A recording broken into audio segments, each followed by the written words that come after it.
So hey folks, it's Matt Easton here and Todd of Todd's Workshop, and I'm in sunny Oxfordshire. Well, fairly sunny, isn't it? And Todd's very kindly invited me over today to talk about a whole bunch of things, including crossbows, scabbards, rapier, all kinds of stuff, good stuff for you guys. That we're going to break them down into a bunch of different videos. But I thought, what better way to start than by talking to Todd a little bit to introduce him more to you. First of all, his channel is Todd's Workshop. I'll stick the link below. And he does great videos actually about crossbows, throwing darts, all kinds of stuff. Mainly crossbows at the moment, but that's just because I'm particularly interested in them. But I will be and do videos on all sorts of things. Yeah, but you know, Todd's basically one of the leaders in the world on reconstructing medieval crossbows, and it's really top-notch stuff. So go and sub to his channel. The link's going to be below here. But what better way to introduce him to any of you who don't already know who he is, but asking him a few questions about who he is and other existential questions. So first of all, what do you do currently? Let's just introduce you to... Currently, a small amount of my work is for television, actually doing specialist engineering. So I used to be an engineer on Scrappy Challenge and other programs like that. So basically building crazy machines for doing whatever. So that's a little bit of my work. The rest of it is actually historical reproductions. So a little bit for sort of film and TV and sell stuff to them, make stuff for them.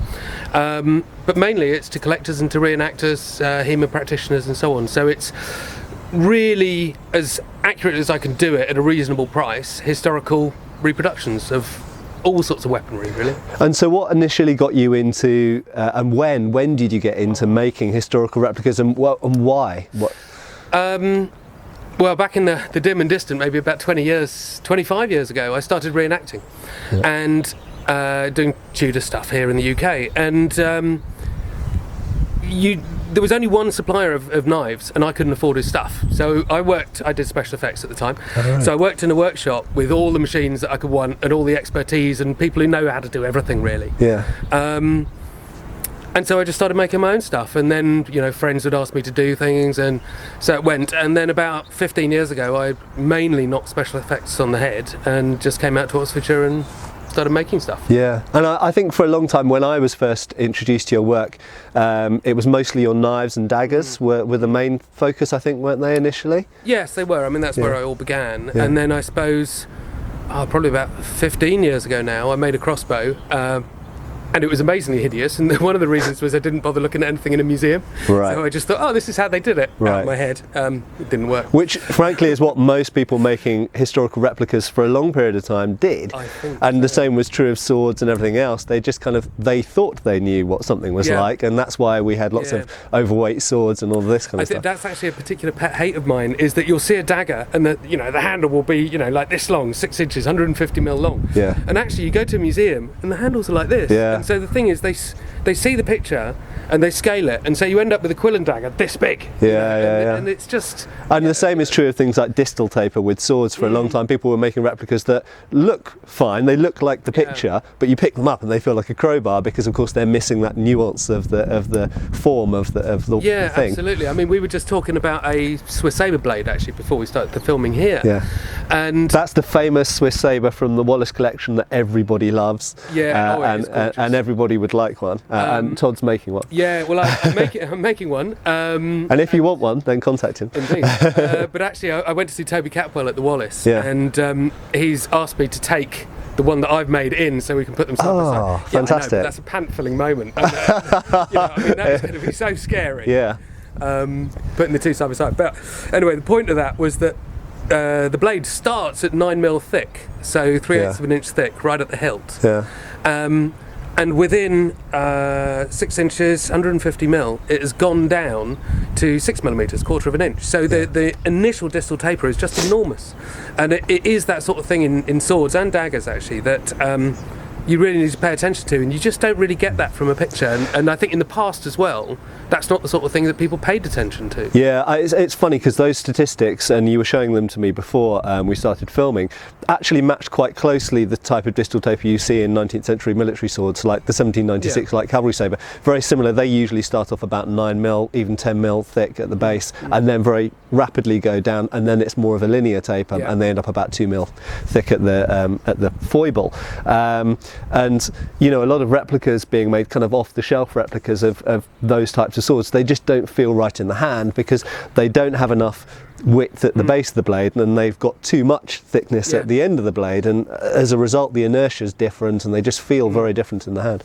Well, I think, you know, the go-to for that for replica sword makers is they start with maybe 5mm thick steel, or 4.8 or whatever that is, 3/16 or something.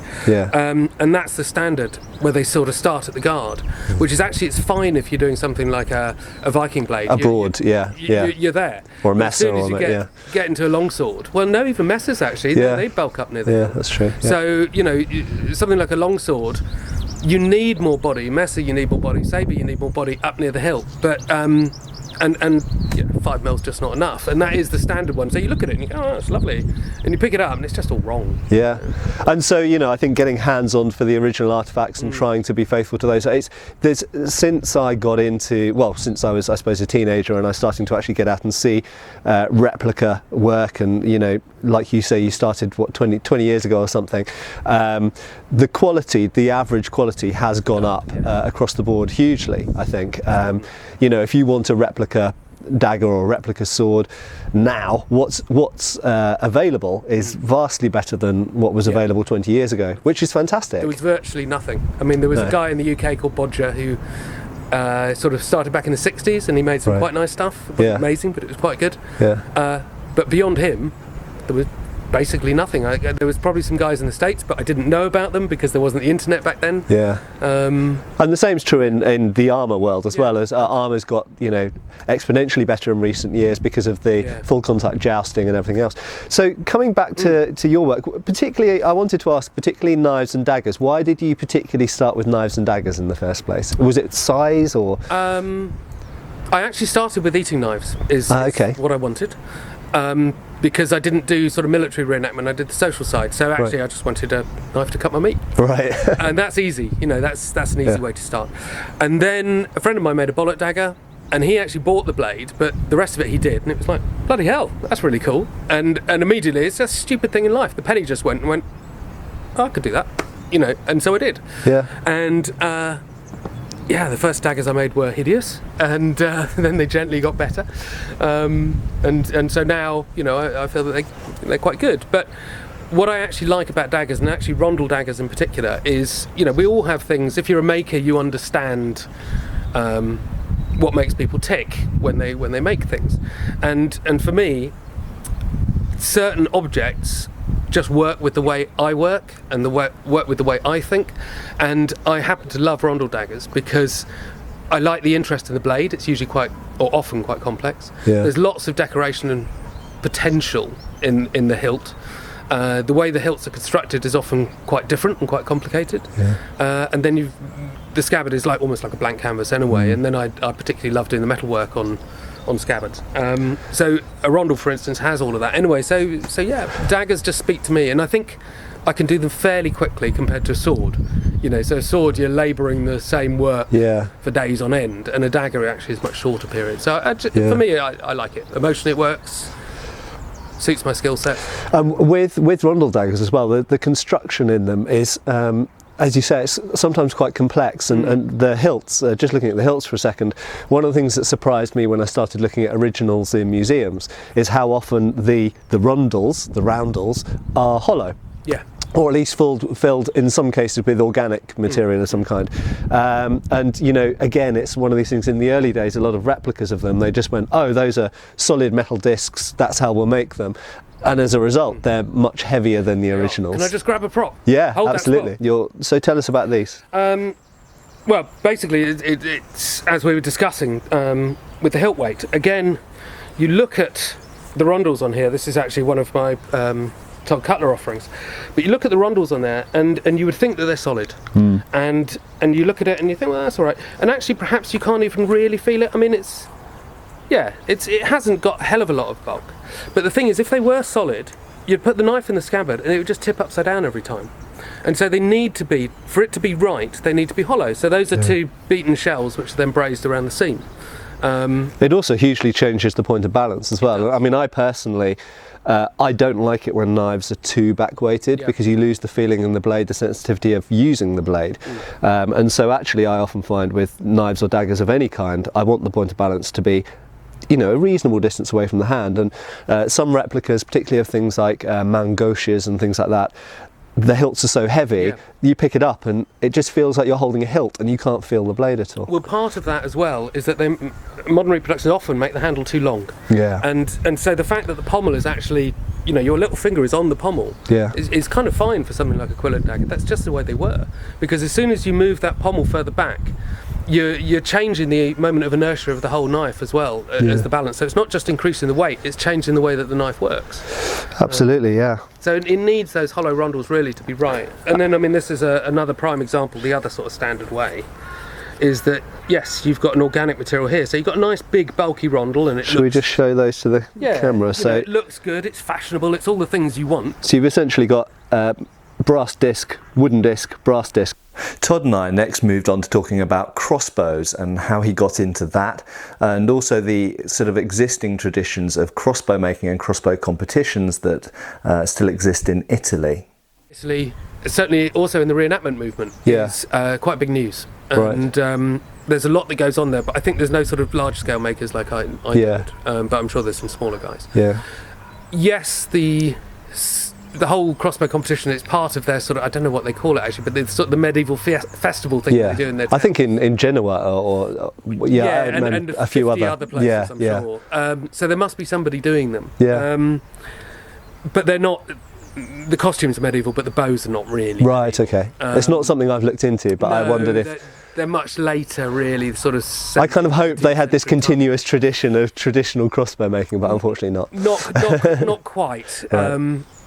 Many of the skills will be exactly the same, and I don't know how they do the bows and things, but the actual, stylistically, the bows are not really sort of 15th century. But the whole thing's, you know, fascinating, very interesting. But one of the things that I wanted to really look at was the myths, because if you think of the longbow, we've got like so many myths.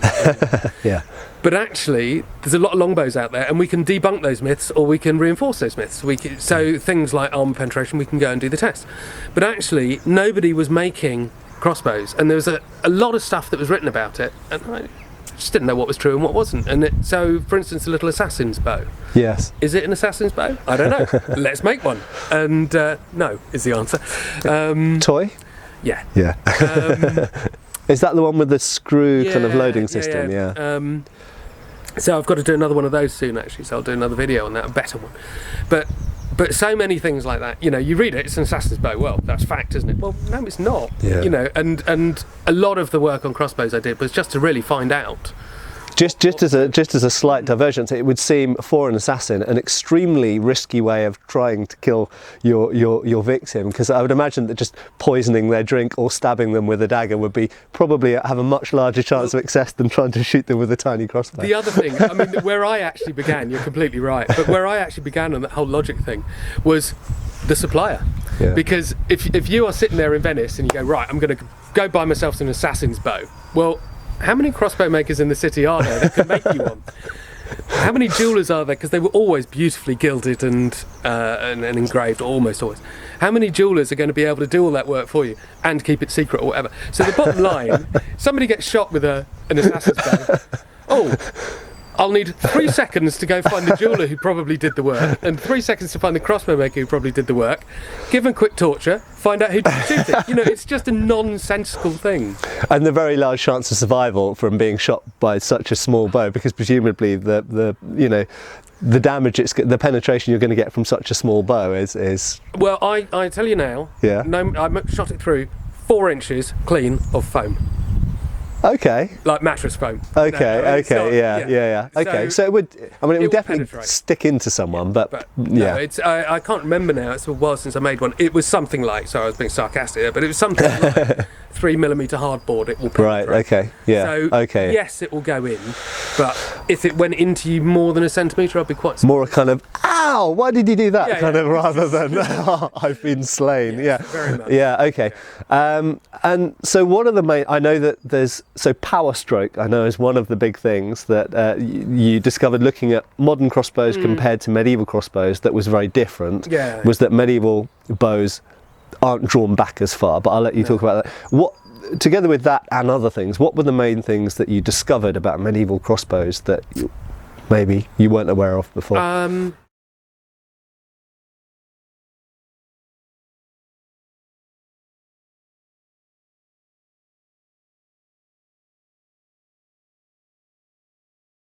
Thanks for watching. Please subscribe. We have extra videos on Patreon and you can follow us on Facebook.